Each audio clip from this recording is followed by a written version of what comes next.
We have now moved on to the set itself, and because you are on the set, I would just ask you to watch the different props that you don't stumble over them as we walk along. I want you to look at the tree that's over here.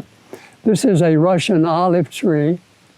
When Frank was the director for the first several years, he had a 12-year-old boy who portrayed the water boy. And on one performance, the little boy got sick. His mother, who was a part of the cast, when they got home, gave him aspirin. Well, something I didn't know is that children, there's the possibility that with aspirin they can develop Rye syndrome. And this 12-year-old boy did, and it made him ill, and he died. So Frank and Hazel, as a memorial to this 12-year-old, planted the Russian olive tree. It has lasted for years and years and years. I've often wondered, how can it survive? Because it's planted right up next to the foundation. So we've had to cut it. One of these days it's going to be too close and it will have to come down. But that's the story behind that tree that's in the corner.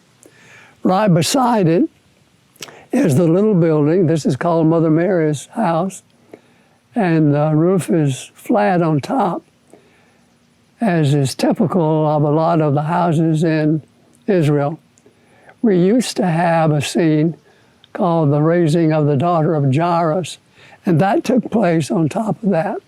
We currently are not using that scene, but we still have it and put decorations on it. Down below, normally, people comment to me, that must be a very big house, because an awful lot of people go in and out. Well, if I were to open up the door and you look through, there's a back door. So it's a pass-through. So this is how the actors and actresses in front of the stage get from here to back of the stage. In addition to this pass-through, we also have the Via Dolorosa, the Way of Suffering. So people use that as well. A lot of the play takes place in this area here. And the children come out, and Jesus talks to the children. They're just be aware of all of the different emphasis of the play that takes place here.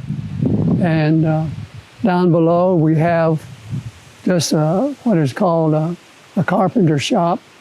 We use it for storage purposes. We don't have a scene that takes place in there.